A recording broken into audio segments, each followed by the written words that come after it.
Sitten löytyykö vielä halukkaita sieltä? Hei.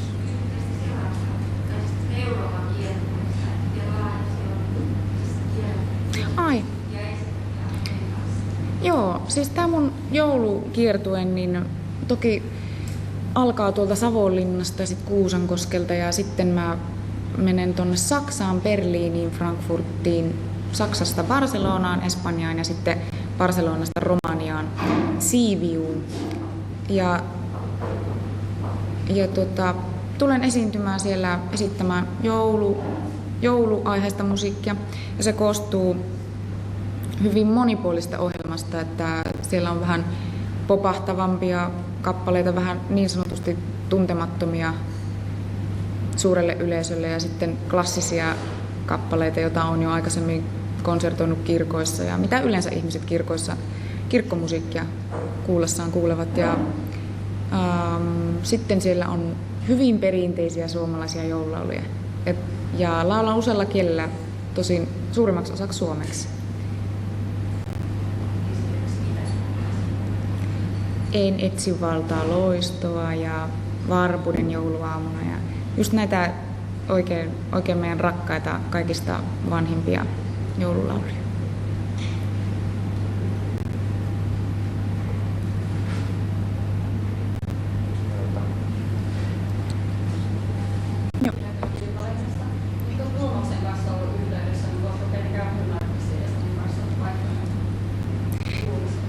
Toki. Marko otti minuun yhteyttä ja minä otin Emppuun yhteyttä. Puhelimen ehkä tekstiviestin välityksellä, että sen suurempia puheita ei ole oltu puhua. No siitä mä taas mielelläni jättäisin sen ehkä meidän väliseksi asiaksi.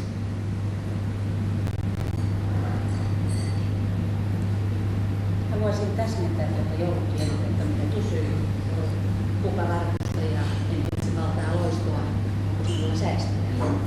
Anteeksi, niin en tullut edes vastaamaan hänen edelliseen kysymykseenkään, että toki mulla on Sonja Fräki-niminen pianisti Suomesta ja kiertää mun mukana ja sitten Suomesta jousikvartetti ja joka maassa sitten tämä kvartetti vaihtuu sekä huilisti.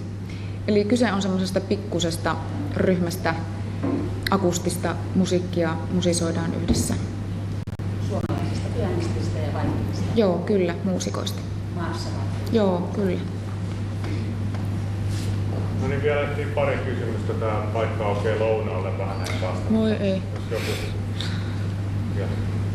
Aiotko tehdä tästä eteenpäin Tarja Turunen nimellä musiikkia, eli Tarja Turunen plus pojat tai tytöt, jotka ovat mukana siellä bändissä? Vai menetkö se bändiin mukaan yhtenä jäsenet? Musta tuntuu, että jos niikseen, niin se on Tarjana mä aion tehdä. Se on mulle sellainen, että no, on Tarja. Tarjana mä aion jatkaa musiikin tekemistä ja toivottavasti niin. Se on oikeastaan ainoa, mitä mä voin sanoa, että kyllä mä uskon, että jos mä jossain vaiheessa toivottavasti tulen rakentamaan bändin sen Tarjan ympärille niin sanotusti, niin toki se solisti on siinä sitten se minä itse ja Tarjana minä itse. No moi. Millä fiilisillä sä nyt tulit tänne siis tavallaan vastaamaan? Tai tuliko se vastaamaan kysymykseen? Siinä alkaisit sylkkiä vakuudessa liveessä. Onko se tulit Joo. Tuohon todella haluan sanoa, että tulin tosi pelonsekavin tuntein tänne ja se, että en halunnut jo siinä vaiheessa, kun mä tämän kirjeen sain ja alkoi tämä mediakohu ja ihmisten kiinnostus ja mun olisi pitänyt kommentoida heti tähän asiaan, niin mä en halunnut sitä tehdä, koska mä oikeasti koen, että en mä halua syytöksiin vastata pahemmalla vihalla tai mä en ole ikinä semmoinen ihminen ollut, niin en mä semmoista niin kuin koe tarpeelliseksi. Ja nytkin tänne tullessa, niin tosiaan niin mä toivon, että teille ei kenellekään tullut semmoista ajatusta siitä, että mä syyllistäisin heitä mistään. Että mä vastaan, että Että ei mulla ole siihen mitään tarvetta. Ei ollenkaan. Niin jos tässä laittaisi ympyrä kiinni, niin millä tavoin, onko tämä nyt ihan oikeassa mittasuhteessa kohdallaan tämä koko mediahetsäkin tässä näin? No niin, siitä mittasuhteesta mä voisin Klaus sanoa sulle sen verran, että Sä oot sanonut, että esimerkiksi että on tässä hirveän hämmentävää mulle ja on muussakin haastattelussa ollut, että miten tämä musiikki, naismusiikki voi vaikuttaa niin, että niin. hyvällisesti ihmisiä. Että nyt Kyllä. sellainen kohu, mikä toisaalta tässä maassa jengiä saa kenkään joka päivä. Niin, kyllä. Joka bändistäkin Kyllä. varmaan joku saanut lähteä. Näin on. Siis mulle se, että se oli tietysti toki mun perheelle, mun läheisille, mun koko sille ihmisille, jotka on mun lähellä, niin se oli niin suuri. Mä niin kuin jotenkin koin siitä niin suurta pahaa oloa, että he niin kuin siitä kärsivät varmasti melkein samassa mittakaavassa kuin minä itse. Että mä en ollut koskaan tosiaan tämmöiseen ollut itse valmis.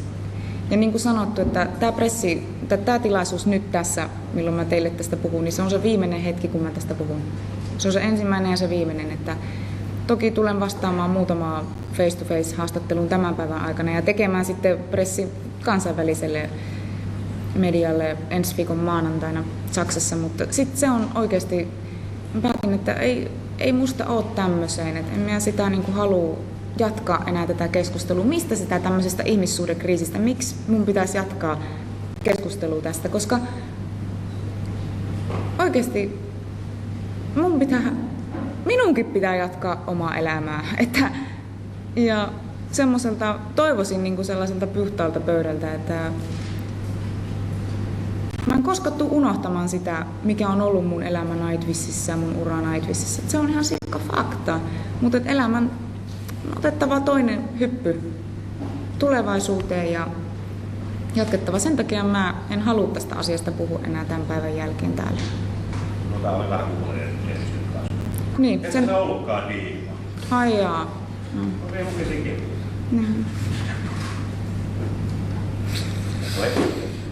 Niin, no. Mitäs tohon sanoisi? Vieläkö löytyy joku? Jos ei, niin haluatko sä pari sanaa sieltä? Joo, no toki Nightwishille ehkä terveisiä, jos mä teidän kautta pystyn välittämään terveiset. Tosissaan ne terveiset, että ne kiitokset ja niistä ihanasta siitä suosiosta ja onnistumisesta ja siitä, että mä toivon, että te teette sitä hienoa musiikkia jatkossakin, jota mä oon ensimmäisenä jonottamassa ostamaan, että näin se menee se asia. Ja se, että hitsiläinen nyt mä tämän ajatuskatko, niin tässä tuli sellainen katko, jonka olin tänne jonkun hienon ajatuksen itselleni rustannut. Hetkinen vain. Tässä on hyvä liian. Joo, kerro. Raha-asiat on puhuttu ihan hirveästi Suomen mediassa. Miten sä koet sen? Mulle se on hirveän surullinen teema, koska niin kuin bändinä ja bändin väliset asiat ylipäätänsäkin, niin mä oon aina kokenut, että ne on niin kuin bändin välisiä asioita. Ja kun bändi on tämän kokoinen bändi, niin toki monet asiat liittyy rahaan ja bisnekseen. Ja se on, niin kuin Tuomaskin sanoi siinä kirjassa, että se on niin kuin välttämätön pahe. Onko se sitten pahe? Asioita voidaan hoitaa hyvelläkin.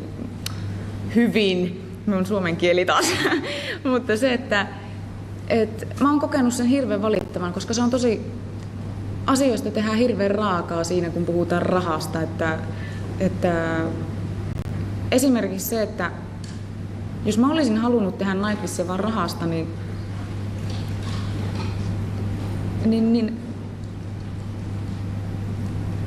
se ei olisi oikeastaan ollut mahdollista, koska se olisi ollut varmasti paljon kannattavampaa tehdä soolokonsertteja tai tehdä näitä projekteja niiden bändien ehdotuksien kautta, jotka niitä sateeli mulle.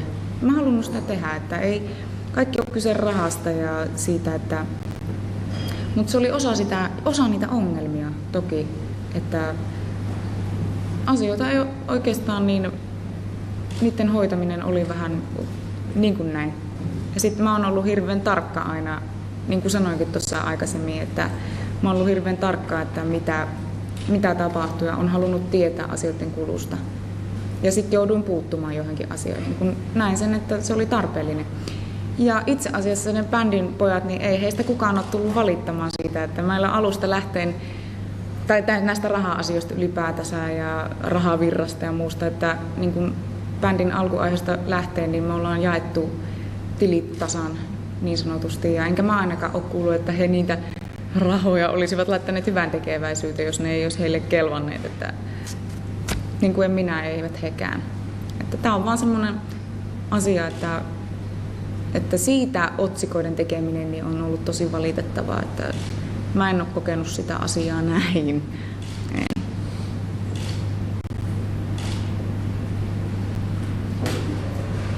Mut kiitos teille. Siis suuri kiitos teille, että tulitte tänne tänään